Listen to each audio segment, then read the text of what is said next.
Est-ce que la police aussi vous a suspecté à ce moment-là ? Oui, ils m'ont interrogé sur le sujet. Après voilà, ils ont vite compris que j'étais pour rien, j'ai jamais été inculpé de quoi que ce soit. Surtout qu'il n'y avait aucun lien avec les autres filles disparues. Quand vous dites les autres filles disparues, c'est-à-dire ? Bah comment ça ? Elle vous a pas raconté, Audrey ? Vous écoutez Empoisonné, épisode 3, Tueur en série.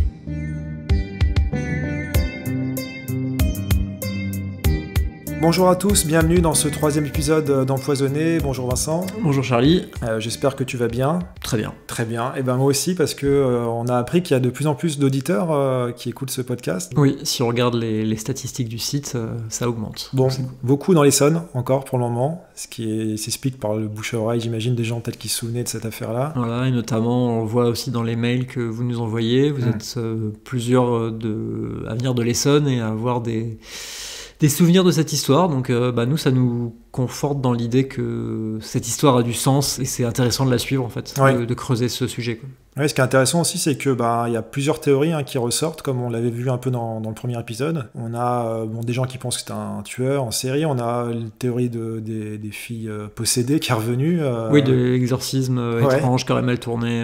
Oui, c'est comme quoi, tu vois, je suis pas le seul à aller sur cette théorie. Je trouve ça toujours étrange, mais bon, après... En tout cas, nous, ça nous aide, comme tu as dit, parce qu'on a trouvé pour le moment qu'une seule disparition avérée.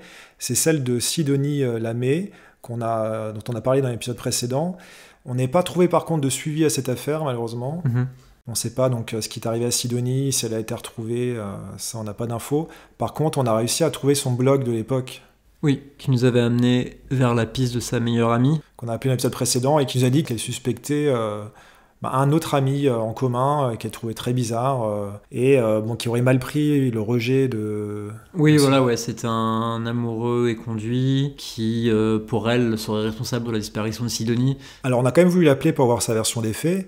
Il s'appelle Bruno, vous allez pouvoir entendre sa réponse, même si on s'excuse d'avance pour la qualité audio de l'appel. Pour être complètement transparent, on lui a expliqué ce que nous avait dit Audrey. Il n'était pas surpris déjà. Oui, non, il avait déjà entendu ces accusations. Puisque... Il savait qu'il était suspecté à l'époque. Par contre, il nous donne sa version des faits et vous allez voir qu'elle est assez différente de celle d'Audrey, justement. Je suis tombé très vite amoureux d'elle. Moi, j'étais pas bien dans ma peau. Elle avait toujours l'air... hyper joyeuse, hyper positive, mais je voyais très bien que c'était qu'une façade. Certainement ça qui m'a attiré chez elle. Enfin, il y avait beaucoup de choses. Ses parents qui étaient souvent absents, elle était tout le temps toute seule. Et je sentais bien qu'elle n'était pas aussi heureuse qu'elle le laissait paraître. Et je pense que c'est ça qui m'a attiré chez elle. Mais et quand vous lui avez avoué vos sentiments, ça s'est passé comment ?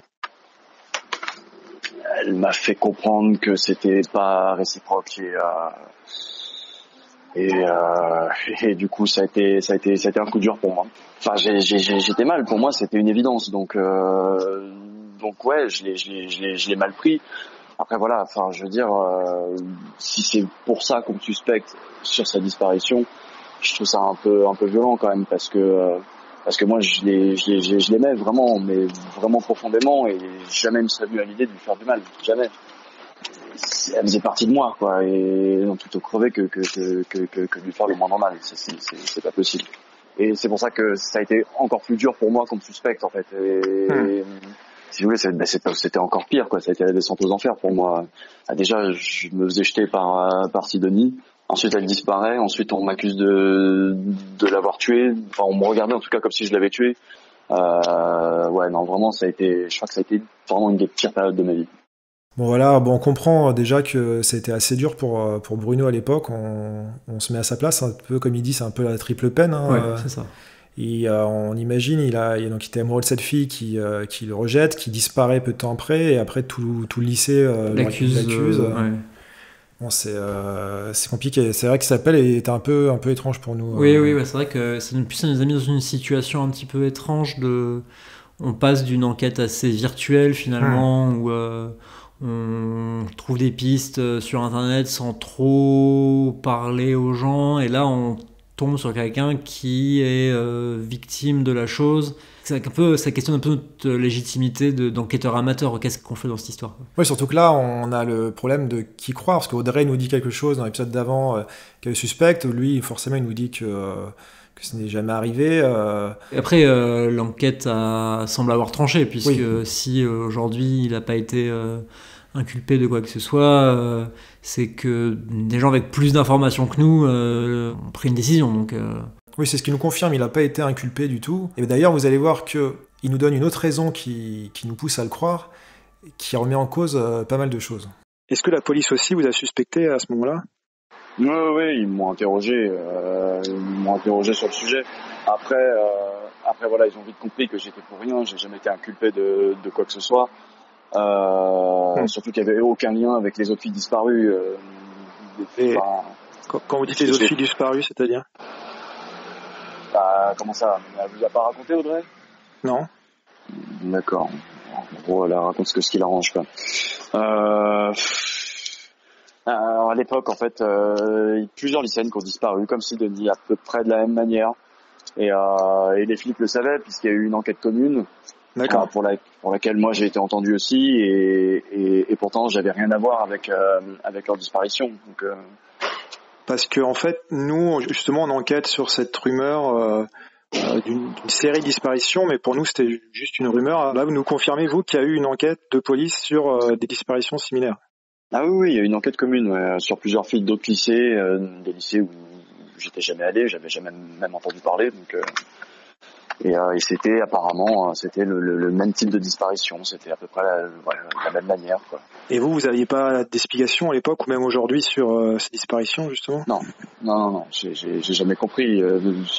Surtout que, comme je vous disais, déjà, moi, on m'a pas dit grand-chose, on s'est contenté de me poser des questions. Et non, j'ai jamais compris, mais justement, j'aimerais bien comprendre un jour, j'aimerais bien savoir, parce que finalement, je crois que c'est ce qui m'arrive de pire, en fait, c'est de pas savoir ce qui s'est passé. Je crois qu'il n'y a rien de pire, en fait. Bon, là, Bruno nous lâche une petite bombe en nous disant qu'il y a bien eu une enquête commune de la police, parce que, selon lui, il y a eu plusieurs disparitions similaires à celle de Sidonie. Oui, on partait d'une rumeur, puis d'une disparition isolée, et maintenant d'un groupe de disparitions. Ce qui est marrant, je trouve, c'est qu'on a fait ce podcast à la base pour voir s'il y avait une part de vérité à la rumeur, et maintenant qu'on voit qu'a priori elle est vraie, en tout cas c'est ce que nous dit Bruno, limite j'arrive pas à y croire, parce que ça me paraît... pour moi, dans ma tête, c'est toujours une légende urbaine, en fait. Ouais. Et il y a la question de base qui revient, mais je trouve justement de manière plus concrète, c'est s'il y a vraiment eu cette série de disparitions, qui est responsable ? C'est vrai que directement, ce qu'on pense quand on entend série de disparitions, c'est tueur en série. Ouais. C'est quelque chose qui revient assez logiquement. Je pense qu'on est pas mal... Oui, même dans les auditeurs, on a reçu pas mal de mails là-dedans, quoi qu'il allait dans ce sens-là. Ouais, voilà, ouais. Mais je pense qu'on est un peu influencé peut-être par les télés ou le mais en tout cas, c'est vraiment ça qui arrive à l'esprit directement. Mais du coup, est-ce que c'est crédible, un tueur en série ? Ça, nous, je pense qu'on n'a pas forcément... en tout cas, moi, j'ai aucune idée de ça. Et... À part avoir écouté beaucoup de podcasts de True Crime. Et d'avoir lu beaucoup les articles du Parisien. Ouais, c'est un peu limité. Du coup, on a décidé d'aller voir un spécialiste, donc forcément plus compétent que nous. Il s'appelle Éric Lédu. C'est un criminologue qui a notamment travaillé sur les tueurs en série. Et on a été voir pour lui demander ce qu'il pensait de cette affaire, si la théorie d'un tueur en série lui paraissait crédible, et si oui, quel genre de profil il pourrait avoir, histoire d'aiguiller un peu la suite de nos recherches.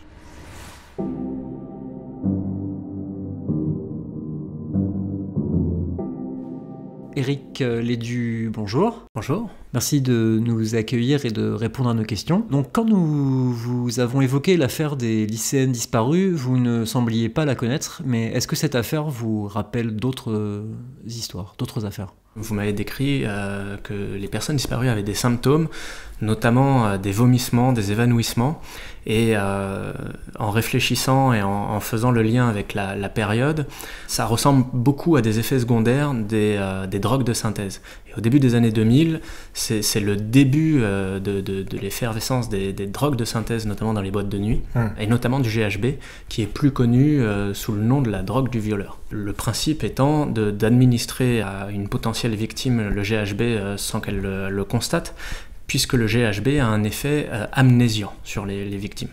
Donc les auteurs, les prédateurs sexuels, commettent des viols sur ces personnes et les victimes ne s'en souviennent pas. Et les effets secondaires sont des vomissements et des évanouissements à la suite de l'administration de ce type de drogue-là. Par contre, ça n'explique pas les disparitions. Oui, d'accord.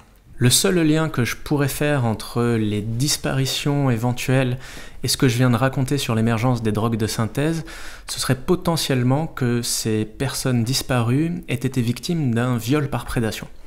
Alors un viol par prédation, qu'est-ce que c'est ? C'est l'idée qu'un prédateur sexuel se tienne à proximité d'un lieu de nuit et qu'il observe les comportements de ses potentielles victimes. Et donc il va potentiellement voir qu'un groupe de filles va entrer dans une boîte de nuit et que parmi ce groupe de filles, une seule va en sortir en étant très alcoolisée ou en étant sous l'effet d'une drogue comme le GHB. Et lui, son mode opératoire, ça va être de se rapprocher de cette victime et de tout faire pour la raccompagner. Et s'il y arrive, donc la victime va monter dans son véhicule et il va raccompagner la victime chez elle et la violer. Mais à partir du moment où la victime entre dans la voiture, on peut imaginer qu'il puisse y avoir une disparition s'il commet ces atrocités ailleurs. Ce qu'il est important de savoir, c'est qu'en France, le ministère de l'Intérieur estime à environ 40 000 personnes qui disparaissent chaque année. Ce qui est particulièrement important, un chiffre très important. Parmi ces 40 000 personnes, 30 000 sont retrouvées. Il reste 10 000 personnes qui disparaissent chaque année. Et parmi ces 10 000, un dixième sont des mineurs. Donc on est sur environ 1000 mineurs qui disparaissent chaque année. Est-ce que quand il y a deux personnes qui disparaissent, on est capable de les relier ? Parce que nous, on essaie un petit peu de faire ce lien en ce moment, mais est-ce que c'est la même chose du côté des enquêteurs ? Pour ce qui est des disparitions inquiétantes, il existe notamment un logiciel qui s'appelle Salvac, qui recense à la fois ces disparitions inquiétantes, mais aussi toutes les affaires qui peuvent être sérielles en fait. L'objectif étant de pouvoir relier entre elles les potentielles affaires. Est-ce que là, les symptômes que semblent avoir toutes les jeunes filles, c'est un élément qui pourrait être dans ce fichier-là pour les relier ? Oui, c'est vraiment un logiciel qui est particulièrement détaillé, c'est-à-dire qu'il y a plus de 136 items où vraiment on peut aller jusqu'à la couleur du vernis à ongles de la victime. Donc c'est vraiment très détaillé. On peut aisément imaginer que les symptômes des personnes disparues fassent partie de cette base de données. Mais du coup, nous, on a eu plusieurs auditeurs qui nous parlaient de la théorie d'un tueur en série. Est-ce que ça vous paraît crédible ? Alors, ça me fait toujours un petit peu sourire de faire référence aux tueurs en série, et notamment dans les années 2000, puisque j'enseignais la criminologie à cette époque-là, et c'était particulièrement la mode chez les étudiants de vouloir étudier. J'ai eu beaucoup d'étudiants qui voulaient faire leur mémoire sur les tueurs en série à cette époque-là. Malheureusement pour eux, et heureusement pour nous, en France, il y a vraiment peu de cas de tueurs en série, et pour le coup, c'est assez rare qu'on soit en présence de tueurs en série qui auraient pu commettre 5, 6, 7, 8 meurtres dans sa carrière criminelle. Mais est-ce que là, ce mode opératoire, donc quelqu'un qui empoisonnerait entre guillemets ses victimes pour ensuite les enlever, ça correspond à quelque chose qui a déjà existé dans le passé, même dans d'autres pays, ou pas à votre connaissance ? Alors il y a même des tueuses en série, puisque ce mode opératoire d'empoisonnement va pencher vers un profil plutôt de tueur de sexe féminin. Et pour le coup, ça a déjà existé. Mais à nouveau, ça n'expliquerait pas les disparitions. Un tueur en série, ça a souvent un ego un petit peu surdimensionné. Puis c'est assez rare qu'il y ait une réelle volonté de cacher un corps. Ça fait partie du plaisir de c'est ça. Du corps, ouais. Ce sont souvent des tueurs qu'on appelle des tueurs organisés, dans le mode opératoire, dans l'observation, dans le choix de la victime. Et pour le coup, il y a moins la volonté de cacher et de faire disparaître le corps. D'accord. Donc pour conclure, Eric Lédu, quelle serait pour vous la théorie la plus probable pour expliquer ces disparitions ? Alors ma réponse va pas forcément vous satisfaire. C'est vraiment difficile de se prononcer quand on n'a pas tous les éléments en main. Il me manquerait quelques informations, notamment sur leur profil, sur leurs antécédents, sur les circonstances des disparitions. Je pense que les circonstances peuvent vraiment avoir leur importance. Il me manque quelques informations pour apporter une réponse particulièrement tranchée.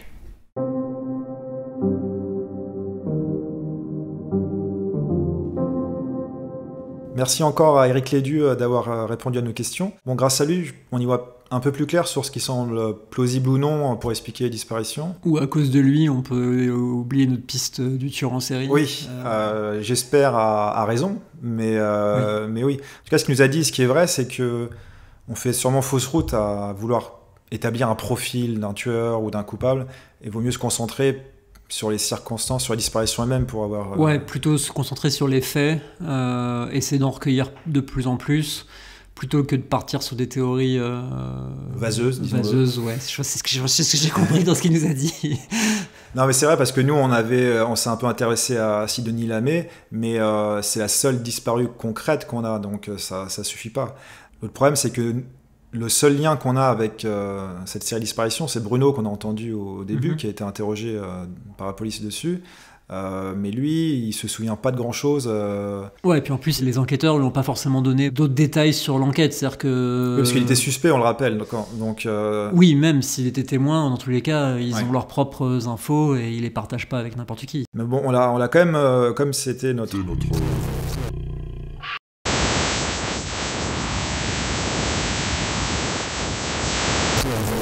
C'était notre seule chance. On l'a quand même recontacté, on lui a demandé de puiser dans ses souvenirs s'il n'avait pas peut-être un nom, un lieu qui lui restait en tête qui pourrait nous donner une piste. En plus c'est difficile parce que c'est un peu une période qu'il essaie de mettre derrière lui. Donc, oui. Il s'est quand même souvenu d'un détail, c'est qu'a priori la police l'avait interrogé plusieurs fois sur la ville de Corbeil-Essonnes. Sur Corbeil-Essonnes, ouais. On lui demandait s'il fréquentait cette ville, s'il y traînait, s'il avait des amis là-bas. A posteriori, ça l'a marqué, c'est-à-dire qu'il se rappelle. Oui, parce de que ça. lui, il n'y allait pas. C'est pas une ville qu'il connaissait. Il fréquentait pas la ville. Et on s'est renseigné à Corbeil-Essonnes. Il y a 2 lycées. Il y a le lycée Robert Doisneau et le lycée Saint-Léon. Donc on les a contactés tous les deux pour savoir si quelqu'un du personnel avait le souvenir d'une disparition à cette période-là. En sachant que c'est compliqué parce que comme ça faisait plusieurs années, le personnel avait changé, les gens qui étaient en poste aujourd'hui n'étaient pas ceux qui étaient en poste il y a 15 ans. Ouais. Puis de contact à contact, on a réussi à tomber sur l'ancienne CPE du lycée Robert Doisneau, c'est-à-dire qu'elle était en poste à ce moment-là, au début des années 2000, et qui elle se souvient d'une disparition d'une lycéenne. Elle se souvient surtout de son petit frère qui était au lycée aussi et qui a été, on peut le comprendre, dévasté par la disparition et qui est en échec scolaire. Ouais, elle avait essayé de le remotiver, de l'inciter à se concentrer sur ses études justement pour passer un petit peu au-delà de la disparition de sa sœur, mais... En vain, a priori. En vain, ouais, a priori. Et grâce à cette CPE, on a pu avoir le contact de ce frère qui s'appelle Valentin, et on l'a contacté pour savoir s'il souhaitait partager son expérience avec nous pour le podcast. A priori, on pensait que ça allait être difficile parce que peut-être que, comme c'est une période assez dure pour lui, on s'est dit qu'il allait peut-être avoir du mal à en parler ou pas vouloir ou essayer de refouler ça, mais... Bizarrement, c'était un peu l'inverse. Ouais. Il a tout de suite accepté de nous répondre parce qu'il avait, je cite, beaucoup de choses à nous dire. Et notamment, selon lui, si cette série de disparitions n'a jamais été médiatisée, c'est pas du tout un hasard, et son ampleur est bien plus grande que ce qu'on croyait.